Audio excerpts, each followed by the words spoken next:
So welcome to the Commonwealth War Graves Commission. Thanks very much for inviting me to do this. A little bit about myself, first of all. We were talking just now, Wes, before you came along. They asked me what I did for a living, and I've spent 40 years working in the property and financial services industry, and thankfully it's coming to an end, and I will be retiring at the end of this month. And that will therefore give me the opportunity to follow my passions, which is working as a volunteer, as a battlefield guide and a researcher, as you know from the work that we've done with the Devons. And I'm also a volunteer fundraiser for the Army Benevolent Fund, the ABF Soldiers Charity that it's called now. And every year, apart from last year because of COVID, we walk from the Somme to Ypres to raise money for the charity. It's 100 kilometres, 60 miles. And every year it seems to get harder as I get older. But that's something I'm looking forward to spending more time on. So we're going to start tonight with a short film, and hopefully the sound will work with it as well.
Okay, so the talk tonight is going to be structured in this way, 4 sections. We're going to talk about who the Commission are and what they do, how the Commission started over 100 years ago now. We're going to talk about the global commitment, the work of the Commission that goes throughout the world, and also what the Commission is doing now and what they're going to be doing into the future. So we're going to start off with who are we, and the Commonwealth Graves Commission here in numbers. And it really does show the scale of the Commission's work throughout the world, these numbers. In the bottom, almost the bottom right-hand corner there, you've got one of the numbers 14, and that represents a guy called Private James Condon, and he's the youngest casualty that the Commission commemorates. And he was killed on the 24th of May, 1915, aged just 14, and he's buried in Pocopel British Cemetery. There are some rumours actually that he's not actually 14.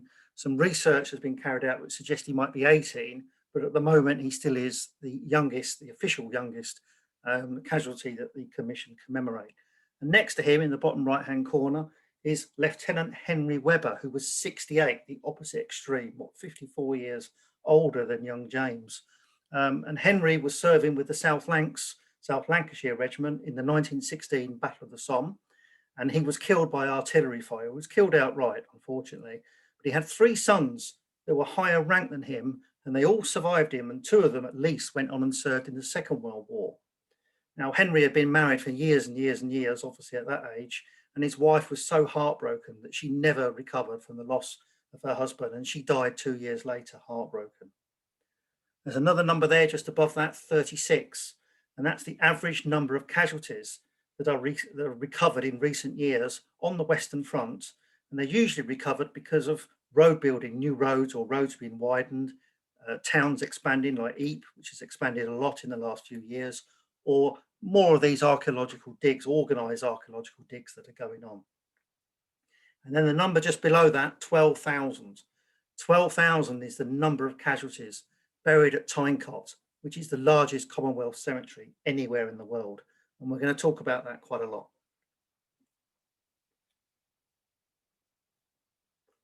Now, at the top left-hand corner, we've got two figures there that don't match, 1.7 million and 1.1. The 1.7 million is the amount of Commonwealth service women and men that are commemorated, but there's only 1.1 million headstones. And the difference in those two figures, the 600,000, is because there are 600,000 soldiers that have no known grave and therefore no headstone. And again, we're going to discuss that later. Now, the Commission is funded by the 6 member governments, and the flags are here. They are Australia, Canada, India, New Zealand, South Africa, and of course the United Kingdom. Now, nationality in the Commonwealth War Graves records relates to which member government pays for the commemoration, which in turn is based on the regiment or the unit that the individual served with. And so as an example of that, if we had a person that was of Indian origin but served with the Singapore Garrison Artillery, he will be listed as United Kingdom in the records because the UK pays for the commemoration of all Singapore Garrison Artillery personnel who died in the war. And then it comes down to understanding who the Commission commemorates. Who do you have to be remembered and commemorated by the Commission? And it's really broken down into 3 areas. You have to be a serving member of the armed forces, the merchant navy, or otherwise recognised auxiliary organisations of the British Empire or the Commonwealth, or a former member of the above who served during the war, but whose cause of death is attributed to their service. So maybe they caught the flu or typhoid or died of their wounds, and had to die during the defined dates of the First and Second World War, and we'll come on to what those defined dates are a little bit later. Now, the amount of it that each nation pays, these 6 nations pays, is based upon the proportions of burials for each of their national forces. And commemorations upon the memorials don't count towards the percentage. It's only based upon the proportion of burials.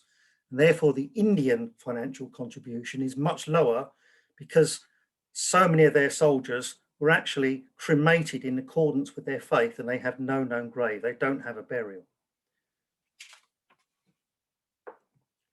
Moving on now to the origins, and I'm just going to pause every now and again to have a drink of water.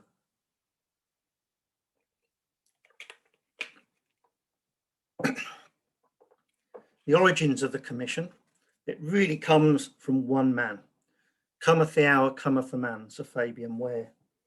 Before World War I, the common soldier and sailor who died could expect little in death.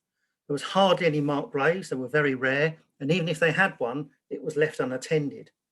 Really, in reality, most of the soldiers that died in action fighting for Britain in previous wars had just been buried in a mass grave and forgotten about, and little, if anything, was officially recorded.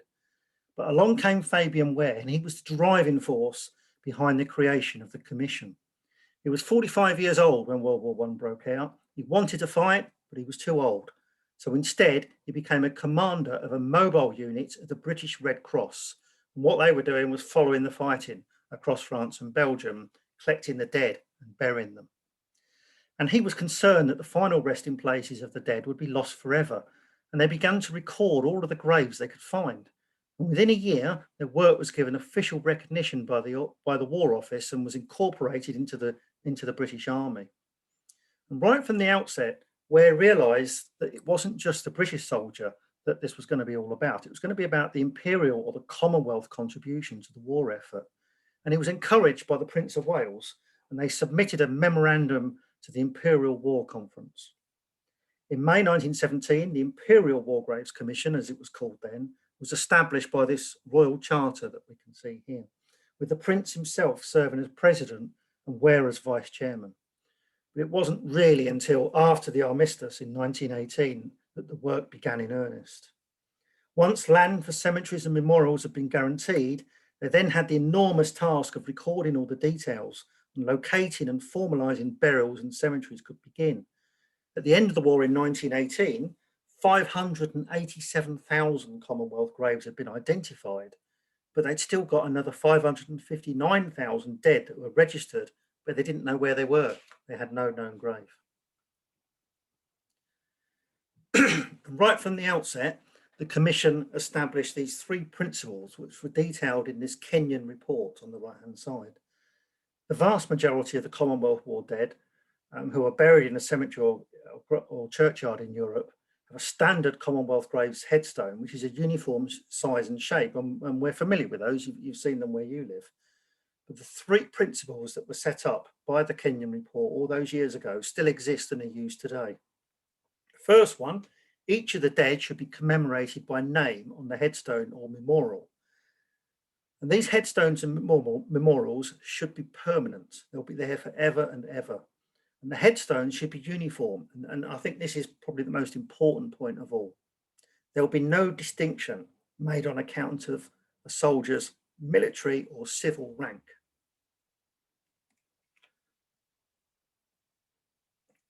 What that means is, in practice, that you can wander around a cemetery and you can see a private soldier, and next to him, with the same headstone but with different details on, you can find a lieutenant colonel. Two extremes in the British Army, but no distinction in death.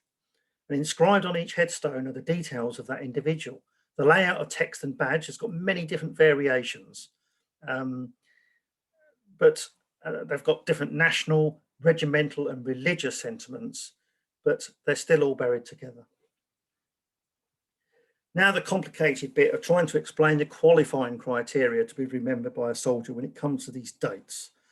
The first dates, the beginning dates, are quite simple. The 4th of August 1914 and the 3rd of September 1939 are the two dates that the two world wars began. But the end dates are much more complicated. I'm not going to go and try and explain it because I'll just get tongue twisted and confused. I can give you more details if you want, but really the Commonwealth War Graves Commission and the War Office, they had to draw the line in the sand somewhere. And so for various complicated reasons, they picked those two dates, the 31st of August 1921 and the 31st of December 1947. So you had to die before those dates to be commemorated by the Commonwealth War Graves Commission. Now, the Second World War ended in a similar way, different treaties being signed, and that's why they came to the agreement that officially the Second World War ended on the 31st of December 1947. Now, right at an early stage, Rudyard Kipling, the famous author that wrote Jungle Book, he joined the commission as the literacy officer. And it's him who came up with his statement that this was going to be the biggest piece of work since the pharaohs to build these cemeteries. And of course, when they built the pyramids, they were just working in Egypt. This was going to be over a much wider area. The First World War, as we know, it was unprecedented in its ferocity and horror. The world had never seen anything like this before, and it quickly became known as the Great War, the war to end all wars, which of course it wasn't. And the bare statistics when we look at World War I are really shocking. Over 1 million servicemen and women from the British Empire died in the fighting or died of their wounds during the course of its 4-year history. In the same period, the French lost 2.5 million, there were 2 million Germans killed, and 4.5 million Russians died on the Eastern Front. We perhaps forget about those. For those who died in battle, many were only formally laid to rest after the armistice, when the battlefields were searched and cleared. And we can see a photograph there of that happening after the war. It was done systematically, but of course they still miss many of them. Now at this time, there was lots of smaller battlefield cemeteries and isolated graves, and they were all brought together. And it's a process that we call concentration. The task of formalising the battlefield burial sites, building new cemeteries and concentrating these isolated graves from across the battlefields began as soon as the war ended in 1918. And of course, after the armistice, the former battlefields were cleared of all of the debris of battle. You know, there was guns and weapons and all sorts of stuff that was still lying around, and thousands of small cemeteries and isolated battlefield burials littered the landscape. And the decision was taken to concentrate all these graves together into existing sites, or to create new cemeteries where they could be properly tended. It would have been impossible for the Commission to look after all these isolated graves where they were, or the much smaller cemeteries. Some of these smaller cemeteries still exist, but most of them have been isolated into places like Tynecott. And almost all of the battlefields cemeteries have got some element of concentration. Some small sites might only have a handful of graves brought in after the war, but in others like Tynecott, the original site, I think there was 300 graves at Tynecott initially, has now been dwarfed by thousands of concentrated graves. Now, what the architects did that were brought in to design these big cemeteries, they looked at the available space and carefully laid out a burial plan. Now, remains were discovered after the fighting, sometimes many years later. Identification was usually impossible, and concentration sites like Tynecott contain a very high percentage of unknown soldiers because they simply didn't know who they were. And this is an example of a concentration cemetery. You can find Commonwealth graves and headstones all over the world. Some of those who lost their lives were buried by their comrades on the battlefields, and others like this one in sites behind the lines. There was no repatriation of the dead after early 1915, and that was in itself was an extremely controversial decision. It was going to prove impossible to bring all the soldiers back, such was the amount of casualties, so they decided not to even try. And there were thousands of war graves far from the fighting fronts, personnel that were wounded in action and brought home, or those on home service who died in accidents, illness, or from enemy action. And in this particular photo, it shows one of the big hospitals you can see in the distance. And all of these graves are guys that have died, or some of the women that have died of their wounds, and then have been buried respectfully and carefully. And this would have been one of the early photos when they had the wooden crosses, which in the early 1920s were replaced by the Portland headstones that we now see. Moving on to the Commission's global commitment. Here are some cold statistics, really, but it wouldn't surprise anyone to see and to notice that of all of the, most of the 1.7 commemorations, 1.2 million of them are in Europe. There's also 270,000 in Asia, and they represent the fighting, most of it in the Second World War, in places like Burma, Thailand, and Singapore. I don't know where the 133 in South America came from, but I'll have to find out. And then there's two sites there that are probably familiar to everybody now, Tynecott in Belgium and the Tietval Memorial. Looking at Tynecott here, every time I see a photo of it, or every time I go there, it still has the same impact on me. It was designed by one of the principal architects that the Commission used, Sir Herbert Baker. Right in the middle there, you can see the Cross of Sacrifice. Now, that was built on top of one of the big pillboxes that the Germans left behind when they left the area. And that was the idea of King George V when he made a tour of the battlefield in 1922. They had to put the Cross of Sacrifice somewhere, and he said, why not put it on that pillbox right in the middle of the cemetery? And when you climb up the steps there, you get a fantastic view all the way back to Ypres, about 9 miles. The Cross of Sacrifice was actually designed by a veteran of the Great War, a guy called J.R. Truelove. And if you look at the back of the cemetery, you can see a semicircular wall. And on that wall, there's the names of 35,000 men that died on the Passchendaele battlefields from New Zealand and Britain. And all of those soldiers that remembered on that wall, they died after the 16th of August, 1917. The guys that died before that date, I'll come on to in a minute. And in this cemetery, you can see rows and rows. They look as though just like they're on military parade. I think that was the intention of Sir Herbert Baker. They look like they're on parade. They're facing the enemy as well. They're facing the direction of attack. And there's actually 12,000 graves here. And as we said earlier, when these graves are concentrated into these big cemeteries, a lot of them, they don't know who they are. And 70% of them, over 8,000, are known unto God. They don't know who these soldiers are. And the burials cover all of the years across the Ypres salient, right the way from the early stages in 1914 to the end of the war in 1918. And we often refer to these cemeteries as silent cities, and this is. Sometimes you can go to Tynecart and there'll be a big party of people there, and it can be a bit noisy and all the rest of it. But other times you can go there on your own and you can get lost in amongst the graves there, and it's difficult to comprehend what you're looking at. You really have to go and experience it to understand that. And the same goes when you go 90 miles further south to the Tietveld Memorial in the heart of the Battle of the Somme. And this is the largest memorial to the missing in the whole world. And this was designed by Sir Edwin Lutyens, who also designed the cenotaph in London that we're all familiar with. And on those panels, piers that we can see around the base of the memorial, the light-coloured ones against the red brick, I think there's 16 piers, and engraved on those 16 piers are the names of 72,000 men that are missing from the Battle of the Somme, coming from Britain and South African forces.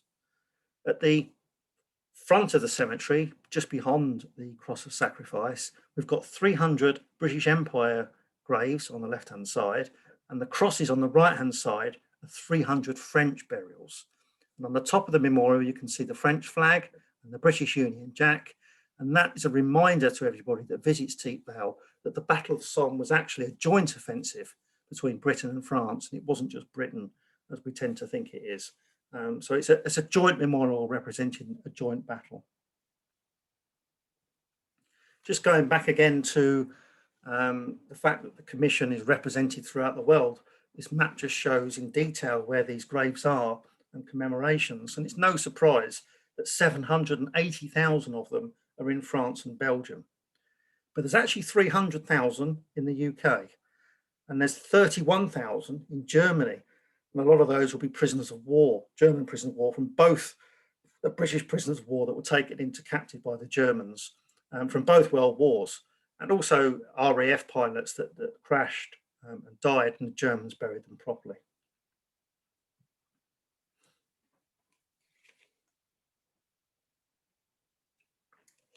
Now, the scope of the Commission's work following the First World War went far beyond the Western Front. Just 22 years after the Commonwealth Graves Commission was set up, and 12 months after the last memorial to the missing was unveiled at Villers-Bretonneux, Europe stood again on the brink of war. It was September 1939, and World War II was about to happen. Now, this war was not only more widespread and mobile than the First World War, but it also introduced new weaponry and new tactics. We saw commando units with Army and Navy personnel trained as raiders and paratroopers were used for the first time to great success, especially on big days like D-Day. We saw U-boats patrolling the North Atlantic and the South Pacific, whilst the RAF and the United States Air Force were built into mighty weapons that launched ferocious attacks against the enemy in Europe and Africa. Then, of course, in the Far East, the war was being fought in the jungles of Burma and Borneo, in Papua New Guinea, in the Philippines, and also in India. The Second World War was much further afield than World War I. When we look at the statistics for World War II, they vary. Every time I pick up a book and try and understand how many people died in World War II, I get a different figure. But we know there's at least 15 million military deaths worldwide. And different to World War I, probably double that number of civilian fatalities. Russia lost 7 million soldiers, Germany 3 million, and Japan and China 2 million each.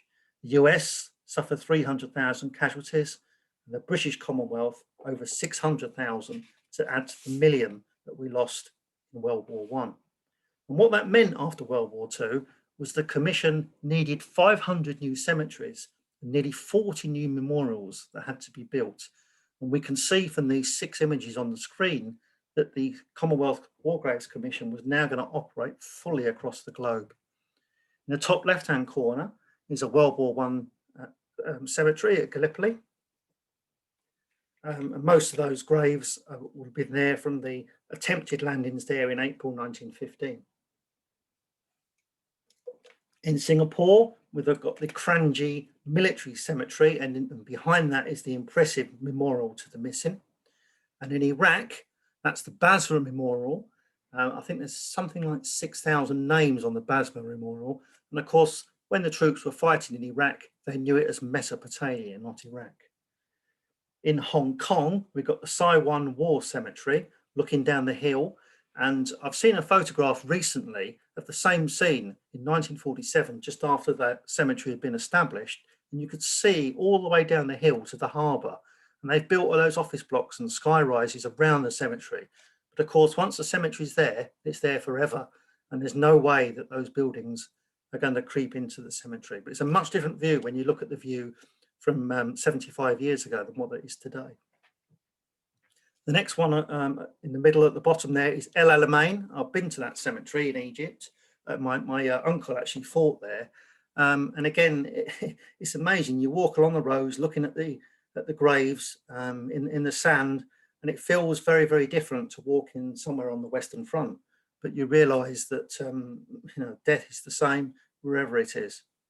And then on the right-hand side, as we've seen in our local villages and towns, we've just got a single grave, close to home, a long way away from places like Iraq and Singapore. But every soldier is just as important. Now, when it comes to the burials that are in the UK and commemorations, we said that there's over 300,000 in total. And the practice of non-repatriation of the dead was established during World War I, and it meant that Commonwealth servicemen and women who died on active service abroad were buried abroad. There was no coming back to this country. But the majority of those buried in the UK are therefore the men and women who died at home in military hospitals, and there were lots of them. Others may have died in training accidents or air raids. Some were killed in action in the air or at sea in coastal waters, and their bodies washed ashore. And in total, there's more than 185 service personnel of the world wars that are buried in the UK. The rest are commemorated. For most of these casualties, the UK was their home, as wartime service burials for those who died in their own country were not subject to the same regulations as those that died in foreign fields. And they were largely laid to rest, not in war cemeteries, but in locations chosen by their own families, and often in family graves meant that they were scattered around cemeteries. Now, in addition, there's a number of memorials to the missing in the United Kingdom. And on top of the 185,000 burials, there's 130,000 personnel who have died but have no known grave. So in total, we've got over 320,000 service personnel from both of the world wars. This large picture on the screen there is a photograph of one of those military cemeteries where all of the burials are military, and that's a place called Shorncliffe. If you ever get a chance to go there, in fact, if we take you over to the Western Front, I'll take you to Shorncliffe before we go, because it's near Folkestone. There are some non-World War service burials there. There's World War I, World War II, and as you wander around, there's also burials from the Iraqi wars and also the campaign in Afghanistan. There's also war grave plots within cemeteries, and that was land that was set aside by the cemetery authorities and churches, especially for war burials. And we're going to look at one at Exeter in a few minutes. And throughout the country, there's nearly 600 plots with over 20,000 graves. And when you go to these plots or these sites, the planting and the uniform headstones resembles the cemeteries that we most commonly see in France and Belgium, with the horticultural and structural features common to those cemeteries that we see abroad, including the cross of sacrifice or the stone of remembrance, if the cemetery is large enough. And in the large picture in the middle there, you can see the cross of sacrifice in the middle at Shorncliffe. There's also something called screen walls that we see in some places, and this is where local regulations prevent the marking of individual graves. So the names of the burials there are going to be up on these screen walls. Or there may have been soldiers that have been cremated and don't have a grave. Now, the majority of these burials in the UK are individual graves, like in the photo in the top right-hand corner.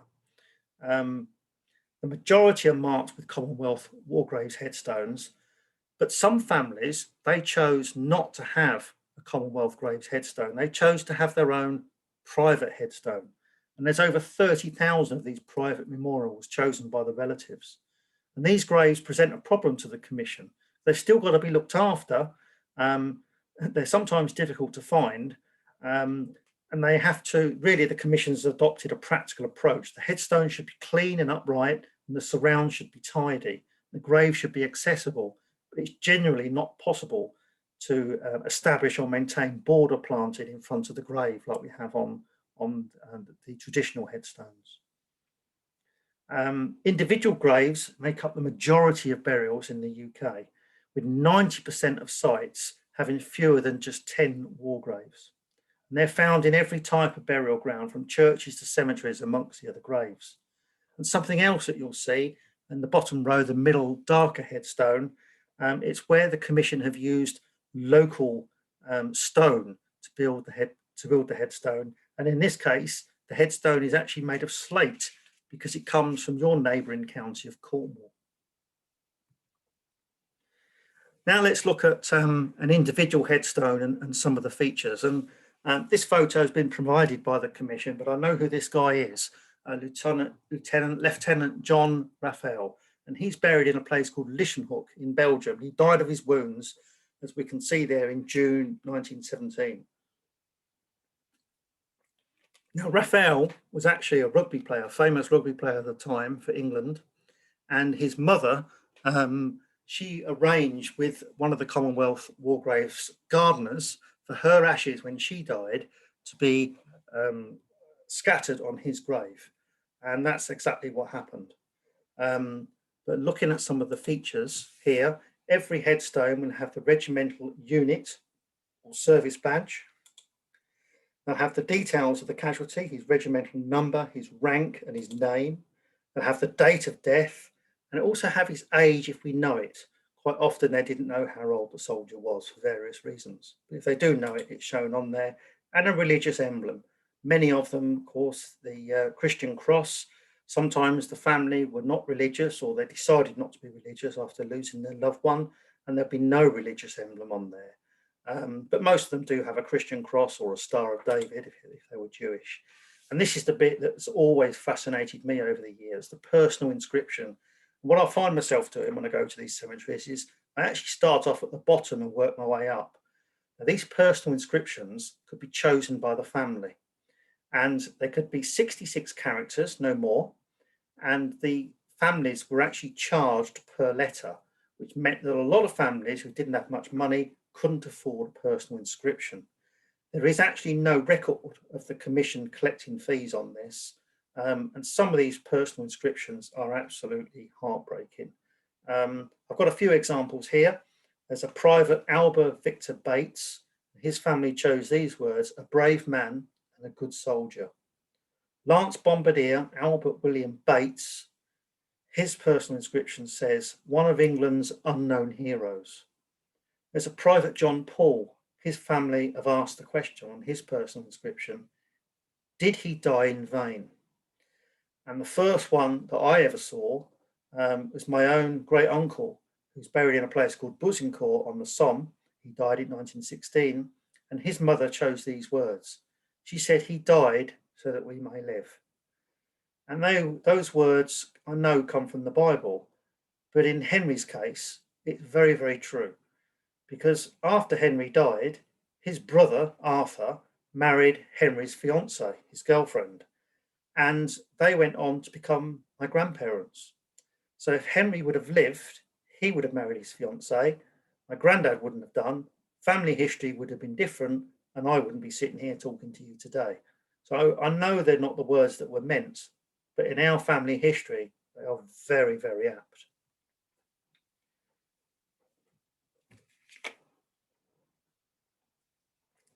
Now, foreign nationals, it's not just British and Commonwealth soldiers that are in our cemeteries. And here we've got different headstones that relate to a Polish casualty, a Czech casualty, and a German casualty. And there's actually 40,690 foreign nationals that are buried within our sites in this country. Now, most of these graves are of service personnel, with the Allies buried alongside their British Empire, Commonwealth comrades, or enemy combatants who were buried by the Allies. I mean, in this photo, we've got the Czechs there and the Poles there. They're actually our allies in the Second World War. And these numbers, these 41,000 nearly, are made up of, as you'd expect, 20,000 Germans, 7,000 French, 4,500 Poles, nearly 4,000 Dutch, and 12,000 Turks. And the work to look after their graves is carried out under contract with their own governments, or their own government take responsibility for their war dead. And sometimes there's a reciprocal arrangement between the Commonwealth War Graves Commission and the other war graves commissions in those countries, who in turn will look after our dead. And then we come a little bit closer to home. What I've done there on the left-hand side is giving you an idea of where there are Commonwealth War Graves burials within the it's a massive county, isn't it, Devon? And if you go onto the website, you can drill down into these areas and have a look in detail. And I've just taken one to look at, which I've looked at recently, and that is actually Exeter Higher Cemetery. The council in 1914 set aside land at the beginning of World War I for their burials. And the plot you can see that they set aside is in the bottom right-hand photograph there. And they quickly found, of course, that they hadn't set aside enough land. So they had to expand out. By 1922, temporary grave markers had been set up on all of the graves, and they were replaced by the Portland stone headstones that we see today. And it was at that stage that the Cross of Sacrifice, the memorial, was unveiled.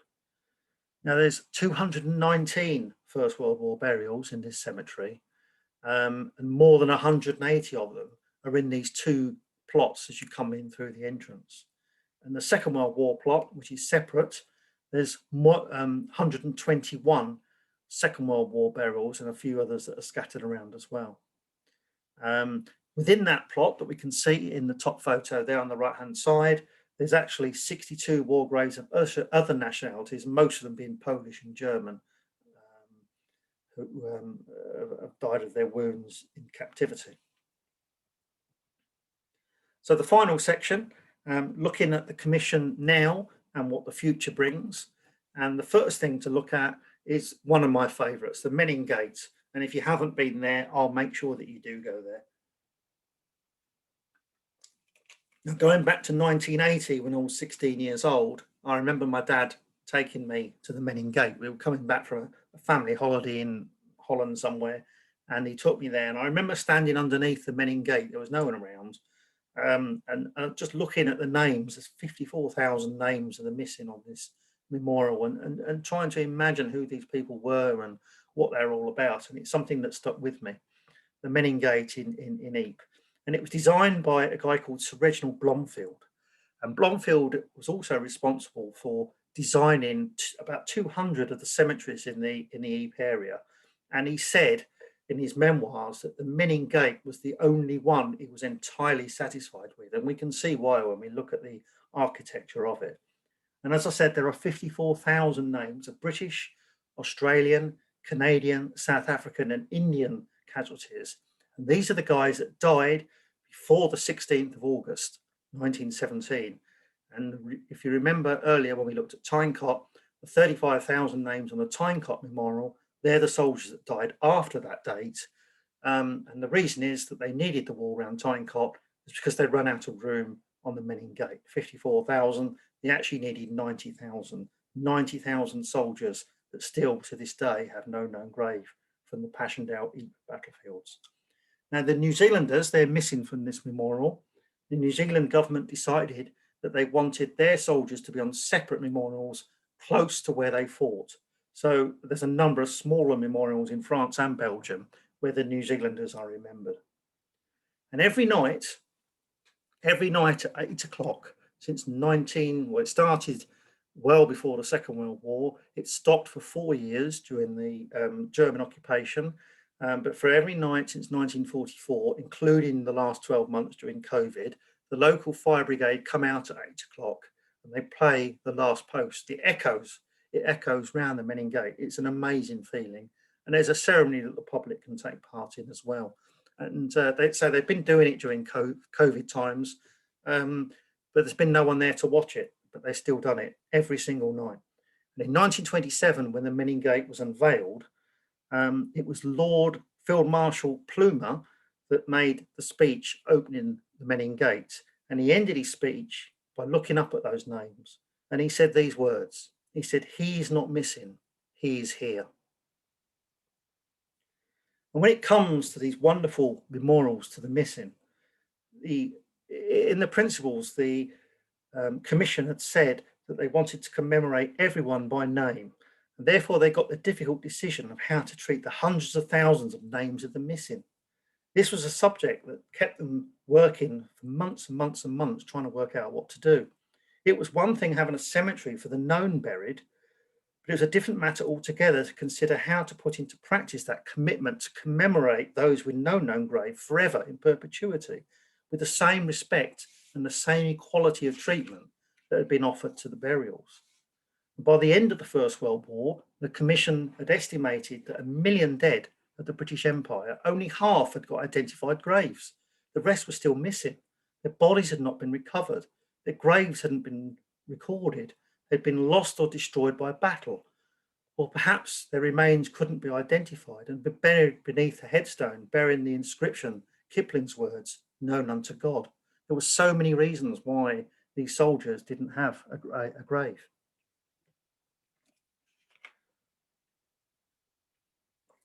Now, the result of that for the families, for their loved ones, they got nowhere to visit. They hadn't got a grave. They had no closure. They got nowhere to lay flowers. The Commission was committed to commemorating every one of the dead by name. And so eventually they came to the decision to build these magnificent memorials for everyone who has no known grave. And the Menin Gate and Teep Veld are the most famous ones. And there's others like Arras as well, which I think Graham said he'd been to. So across the former battlefields and around the globe, the Commission built and today maintains these magnificent memorials to the missing. Each member government took a different approach to how and where their service personnel with no known graves would be commemorated. And most memorials to the missing were built where significant military actions had taken place, like at Ypres and the Somme. But there were some variations to that. The Royal Navy, they decided that they wanted to commemorate their dead with memorials built at the home bases. And they're located in Plymouth, in Devon there, in Portsmouth, and also at Chatham. A quick look at architecture and conservation. You'll generally find a cross of sacrifice that we talked about earlier, where there's more than 40 burials. The photograph at the bottom left-hand corner there is actually the one at Tynecott, built on top of the pillbox that we talked about earlier. Designed by Sir Reginald Blomfield, the stone cross with downward sword that we see on these crosses, it reflects the faith of the majority who are commemorated in the cemetery. Then, of course, the War Graves Commission realised that not everybody was a Christian that fought and died for Britain and the Commonwealth in World War I and II. Some of them didn't have any faith at all. So that's where they came up with the idea of the Stone of Remembrance in the top left-hand corner.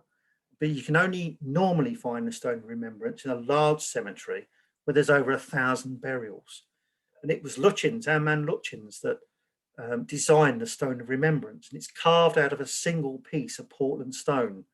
And the words, just about see it in that photo, the words on the Stone of Remembrance were chosen by Rudyard Kipling. Those immortal words that we all know, their name liveth forevermore. If you look closely at the Stone of Remembrance, when you first look at it, you think, oh, it's a rectangular block of stone, but it isn't quite. If you look at the top of it, there's two features you can just about see. It's actually curved, the top of it.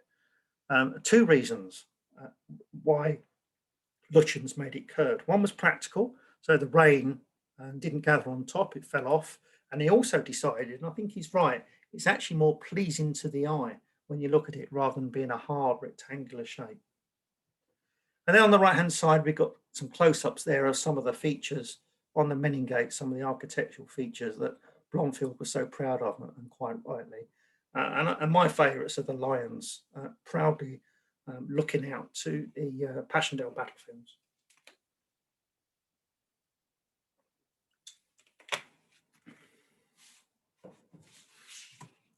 Now, As we said earlier, it's all about looking after the graves and commemorations throughout the world. And there's a lot of reconstruction that has to take place from time to time. And sometimes it can just be small projects like replacing walls in small cemeteries that have been battered by the weather conditions in Northern Europe. But this example shows a place called Habaniyah, and it's a former RAF base that's now operated by the Iraqi army.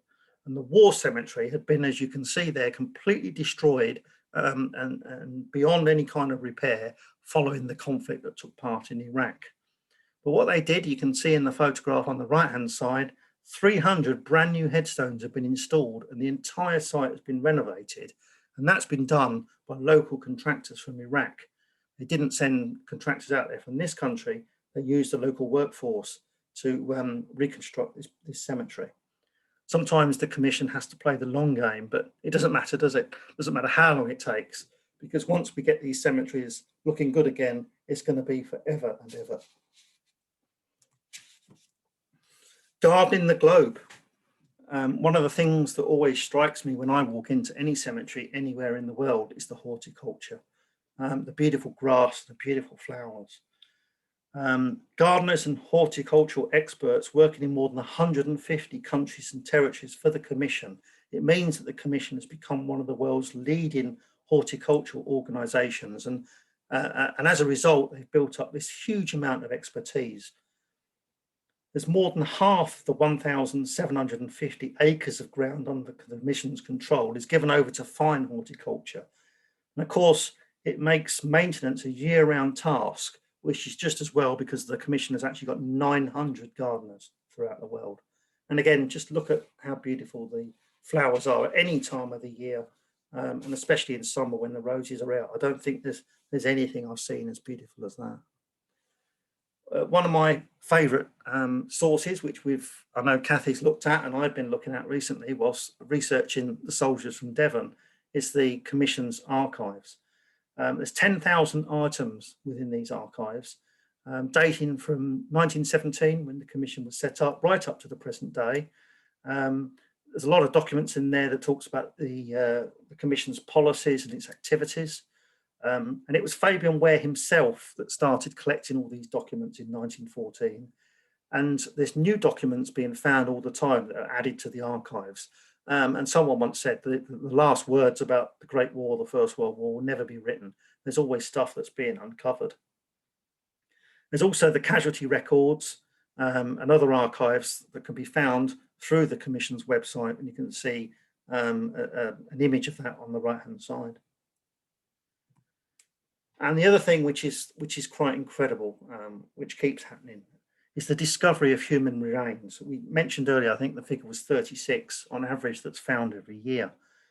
It's not unusually possible to identify the casualty because he's been in the ground for so long. But if they do find artifacts and historical information that suggest a particular regiment of a named soldier, every effort is made by the military authorities to trace present-day relatives. And they do carry out DNA testing if they find a body to try and prove that it is the relative of the people that they think it's from. But whether or not they find an identification, the casualty is then reburied in a cemetery close to where they found, and their grave is always marked with one of the headstones. Now, every effort is made to identify individuals, and occasionally, even when it's a headstone with known unto God on, new evidence is sent to the Commission suggesting a name for an individual who was buried as an unknown casualty.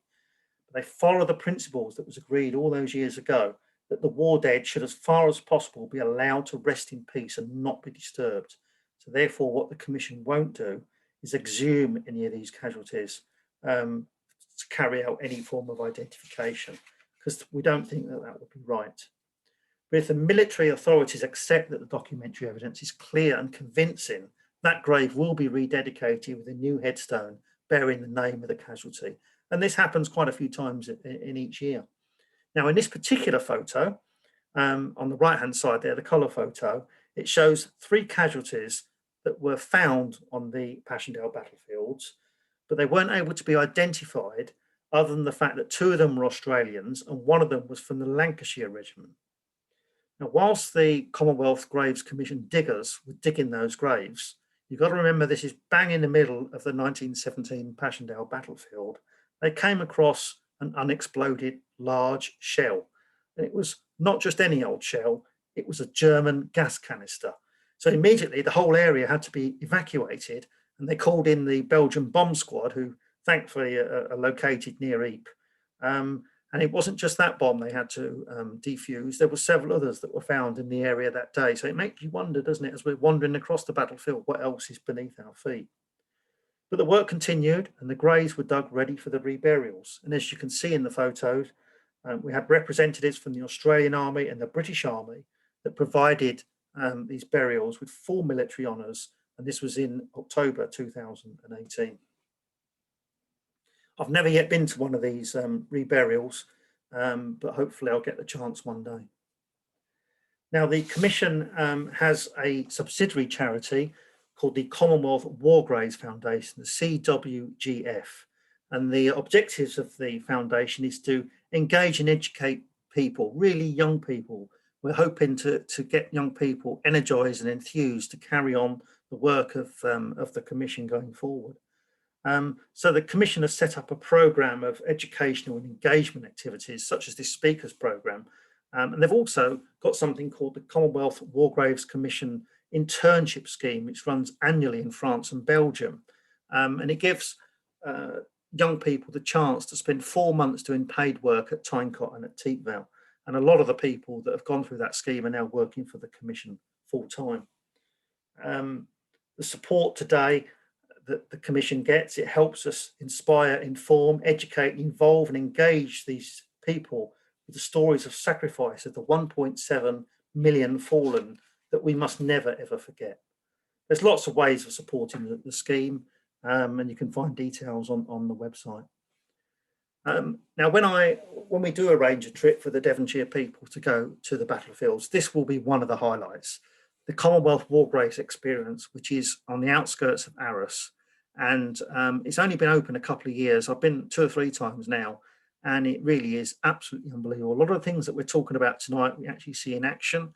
We see the craftsmen creating and mending these wonderful headstones.